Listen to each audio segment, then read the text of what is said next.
hope. That bridge that connects the present to a more ideal world. The idea that no obstacle is too big to overcome, no situation too dire to emerge victorious, and that you are never confined to how things are. FDR has said, "We have always held to hope, the belief, the conviction that there is a better life, a better world beyond the horizon."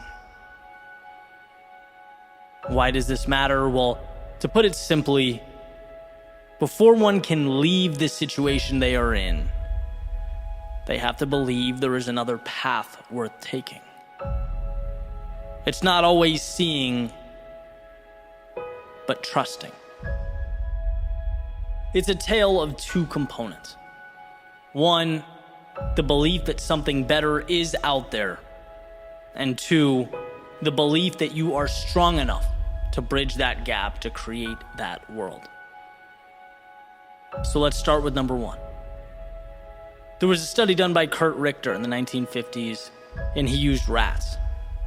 And it was kind of a gruesome experiment, but definitely worth talking about because the takeaway is incredible, right? And I kind of cherry-picked the relevant parts of the experiment. Basically, he wanted to delve into the role that hope plays in our lives.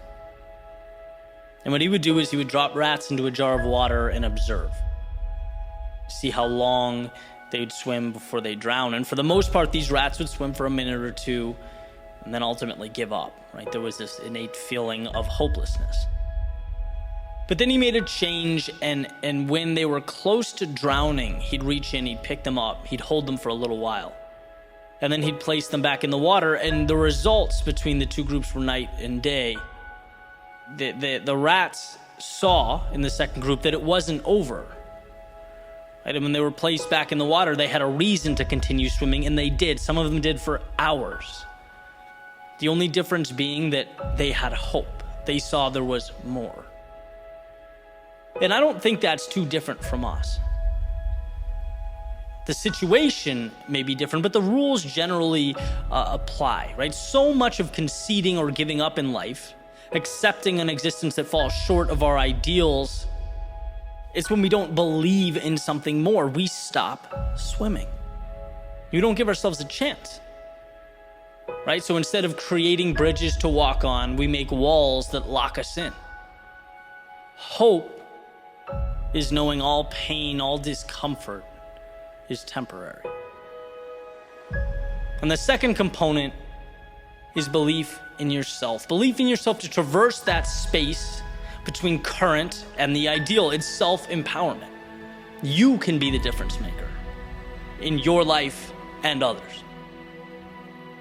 And it's funny, the other day after reading about the Richter experiment, I was sitting at a friend's house with my laptop, kind of trying to figure out what to make of it, right? Because the idea of hope I knew was powerful, and then I wanted to share that story. I wanted to write something that would highlight its value, but it seemed kind of unfinished or simply part of an explanation. I'm sitting there thinking about it, and I hear this loud bang over and over again, and I get up and I run to the back of the house, right, to make sure everything's fine, see what's going on. And my friend's standing there with goggles on, this grin on his face and a sledgehammer, and a huge hole in the wall in front of him. And I'm like, dude, what are you doing? You just knocked your wall down. And he goes, yeah, I wanted to make another closet. His family's growing, he needs more space, and he just took it upon himself to make that happen. And I just looked at him and walked back out, started walking to the living room, and it hit me. This is a component of hope. Seeing what's not there and doing something about it, right? If the swimming experiment is step one, this has to be step two, in real time. Step one, believing, seeing something more. Step two, taking action to change it now. Buying into the fact that you have the power to change your own world. And it's funny because any house or room I've ever lived in, my thoughts always, you look around and this is it, right? This is the situation. This is what's being given to me. How do I make the most of it? How do I play within these parameters? Not okay, this is fine, but it could be better, by smashing down the wall in the back over there, creating something new. And, obviously the message here isn't about home maintenance, right? This is about taking a sledgehammer to the places in your life in which you are not content, so that you can build in its place something that matters. You look around to your left, to your right, and you're unhappy. That's not the end of the story. That's the beginning of the story. That's where the wheels hit the road. In other words, it's looking at life with the lens, with the freedom of knowing things don't have to be what they are. They don't have to stay the same until the universe changes them. No, they can be what you make them. And what life teaches us again and again is that walls can be stepped over. No's can become yeses. Impossibles can become commonplace. But first, there must be hope. There must be an understanding that your world is a 10,000-foot view of all the little stories you tell yourself and the narratives you believe. See, every day when you wake up and take your first steps, breathe your first breaths, know that nothing simply is. No, it is simply chosen and can be remade. That's what makes life such a beautiful thing. It's flexibility. It's promise to provide what has been relentlessly sought out. So remember, it's when you can't find your answer, when the odds look grim, when the rest of the world tells you no, that you most need hope. Hope, the power, the strength to look within yourself and remember that one life can change and two, you can change it.